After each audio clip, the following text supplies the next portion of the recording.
আসসালামু আলাইকুম। আমি মোহাম্মদ সময়ের চাহিদা চ্যানেল থেকে আপনাদের সবাইকে স্বাগত। আশা করি আপনারা সবাই ভালো আছেন। আজকে অনেকদিন পরে আবারও চলে আসলাম শর্ট হ্যান্ডের পরবর্তী লেসন নিয়ে। আমি এর আগের ক্লাসে আপনাদের কথা দিয়েছিলাম 1 থেকে 8 পর্যন্ত যে লেসনগুলো আছে সমস্ত লেসন নিয়ে একটা প্যাকেজ লেসন তৈরি করব বা ক্লাস তৈরি করব। সেটা আসলে করার আগে আমাকে আরেকটা লেসন নিয়ে কথা বলতে হবে। সেই কথাটা না বললে আমাদের আসলে প্যাকেজ লেসনটা তৈরি করা যাচ্ছে না। সেজন্য আজকে আমি আপনাদের জন্য যে লেসনটা তৈরি করব সেটা হচ্ছে লেসন নাম্বার 9। লেসন নাম্বার 9-এ আমরা শিখব কিভাবে শব্দের শেষে আই থাকলে, শব্দের শেষে আই উল্লেখ থাকলে বা আই উচ্চারিত হলে সে আয়ের জন্য আমরা আয়ের যে আচরটা শিখছিলাম সেই আয়ের আচরটা সংযুক্ত করে শব্দ তৈরি করব। যেমন আমরা আয় যেসব পদে আছে, যেমন মাইক, মাইকে কিন্তু আমরা মাইক মাইক একটা আয়ের মতো একটা উচ্চারণ আসে। যে সমস্ত শব্দে আয় উচ্চারিত হয়, যে সমস্ত শব্দে আয় উচ্চারিত হয় সেই সমস্ত শব্দের শাটলিপি আমরা আয়কে সংযুক্ত করে শব্দ তৈরি করব। যেমন মাইক লিখতে আমরা ময়ের আচর দিতে হবে, মাঝখানে আয়ের আচর, তারপরে ক, মাইক একটা লিখতে হবে মাইক। তো এভাবে আমরা শিখবো কিভাবে আয় সংযুক্ত করে আমরা আয়ের উচ্চারিত শব্দগুলো শাটলির মাধ্যমে প্রকাশ করতে পারি। তো চলুন শুরু করা যাক আজকে লেসন 9, কিভাবে আমরা আয়ের ব্যবহার শিখব।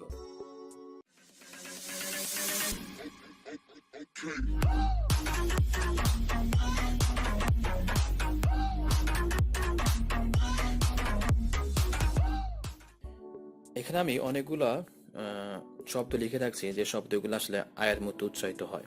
যেমন ফার্স্টে আছে, লক্ষ্য করেন ফার্স্টে যেটা আছে মাইক লেখাতে আমরা এখানেও এখানে আয়ের মতো একটা উচ্চারিত আসতেছে। সেই ক্ষেত্রে আমরা কিভাবে মাইকটা লিখব।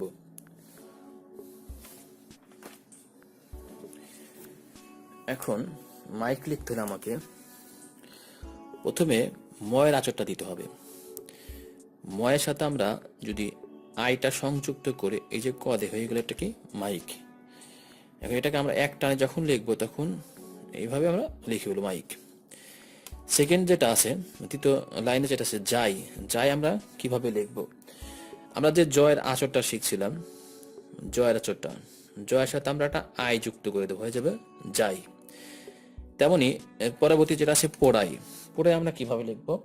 এখানে আমরা একটা শিখছিলাম যে এ কারের আকার একসাথে থাকলে আমরা কোন আচরটা দিব, সেটা আমরা শিখছিলাম ও এর আচরটা।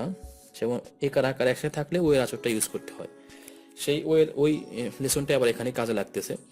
যেমন এখানে প এর আচর আমরা দিয়েছি প, একার আকারের জন্য আমরা একটা ও ইউজ করব, ও এর আচরটা।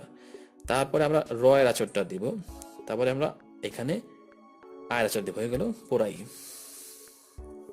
পোড়াই। আমরা পরবর্তী আসি কষাই। এখানে কি আছে, ক আছে, স আছে আর আয় আছে, কষাই। আমরা এখানে কয়ের আচরটা দেব। কয়ের আচরটা কেমন, এটা হচ্ছে কয়ের আচর, এর সাথে আমরা স সংযুক্ত করব, তার সাথে আমরা আয়টা সংযুক্ত করতে, হয়ে যাবে কষাই। তেমনি এখানে বলাই আছে বলাই। আমরা বয়ের আচরটা শিখছিলাম, এটা ব, এর সাথে আমরা ল সংযুক্ত করব, তারপর সাথে আমরা আই সংযুক্ত করবো, হয়ে যাবে বলাই। তারপর আছে ভাইয়ের আচরটা একদম ইজি। আমরা যে আচরটা শিখছিলাম, ভয়ের আচরটা, এটা হচ্ছে ভয়ের আচর, এর সাথে সংযুক্ত করব আয়, হয়ে যাবে ভাই। তারপর এখানে আছে বাজাইতে আমরা শিখছিলাম, এখানে বয়ের আচর আছে, বয়ের আচর, জয়ের আচর আর আয়ের আচর।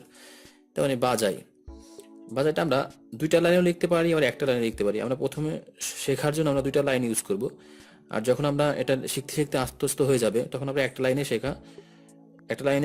লেখা লিখতে পারবো। এখন আসলে শেখার জন্য দুইটা লাইন ইউজ করতেছি। যেমন বয়ের জন্য আমরা সম্পূর্ণ ইউজ করলাম, এটা বয়, এর সাথে আমরা একটা আকার উচ্চারণ করলাম, হয়ে গেলে বা, তার সাথে আমরা জ সংযুক্ত করলাম, হয়ে গেল বাজ, এর সাথে আমরা একটা আই সংযুক্ত করলাম, হয়ে গেল কি বাজাই। এটা যখন আমরা এক টানে লিখবো, তখন জিনিসটা এভাবে লিখতে হবে, আমরা হাতের দিকে লক্ষ্য করুন। বাজাই, বাজাই, বাজাই, এভাবে আমরা একটাই লিখবো। তারপর হচ্ছে বানাই। বানাই আমরা কিভাবে লিখবো? বানাইয়ের সাথে বয়ের আচর আছে, যেমন এটা হচ্ছে বয়ের আচর, এর সাথে আমরা একটা আকার সংযুক্ত করব, তারপরে আমরা নাই দেবো, এগুলো বানাই। তারপর হচ্ছে জামাই। জামাই আমরা কিভাবে লিখবো? জামাই, জামাইতে একটা জয়ের আচর আছে, একটা আকার আছে যা, তারপরে ময়ের সাথে আমরা আই যুক্ত করবো, এগুলো জামাই। একটা যখন লিখবো জামাই, জামাই। তারপর আছে ডরাই।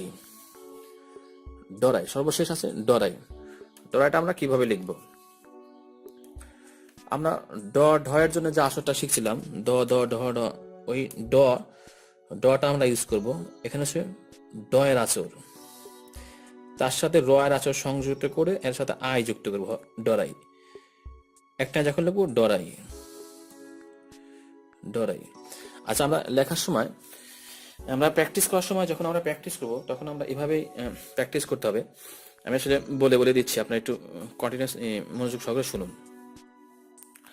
যেমন এখানে মাইক, মাইক লিখতে আমাদের ম আই ক, মাইক যখন লিখবো তখন আমাদের এভাবে লিখতে হবে যে মর সাথে আই, তারপরে ক, ম আই ক, মর সাথে আই ক, মর সাথে আই ক, মর সাথে আই ক, মাইক, মর সাথে আই ক, মাইক, মর সাথে আই, আই সাথে ক, মাইক। যাই, জর সাথে আই, যাই, জর সাথে আই, যাই। এভাবে আমরা উচ্চারণ করে করে করবো আর লিখবো, উচ্চারণ করবো আর লিখবো। যেমন পোড়াই, পর সাথে ও, তার সাথে র, তার সাথে আই, পোড়াই, পর সাথে ও, রর সাথে আই, পোড়াই, পর সাথে ও, রর সাথে আই, পোড়াই। কষাই, কর সাথে স, সর সাথে আই, কষাই, কর সাথে স, সর সাথে আই, কষাই। বলাই, ব সাথে ল, লর সাথে আই, বলাই। ভাই, ভর সাথে আই, ভাই। এভাবে আমরা উচ্চারণ করে করে লিখে প্র্যাকটিস করতে হবে। প্র্যাকটিস করব এবং উচ্চারণ করবো, তাহলে আসলে আমাদের ষাটলিপির সমস্ত আসর আত্মস্থ হয়ে যাবে। আজকের ক্লাস এই পর্যন্তই। আশা করি সবারই ক্লাসটি ভালো লেগেছে। যদি ক্লাসটি ভালো লেগে থাকে তাহলে অবশ্যই একটি লাইক দিবেন, আর আপনাদের মন্তব্য আমার এই কমেন্টস বক্সে জানাবেন। আর আমার এই চ্যানেলে যারা নতুন দেখতেছেন তারা অবশ্যই আমার চ্যানেলটি সাবস্ক্রাইব করবেন, আর যারা ইতিমধ্যে আমার চ্যানেলটি সাবস্ক্রাইব করেছেন তাদেরকে অসংখ্য ধন্যবাদ। তো দেখা হবে আবারও নতুন কোনো ভিডিও নিয়ে। সে পর্যন্ত সবাই ভালো থাকুন। আল্লাহ হাফিজ। আসসালামু আলাইকুম।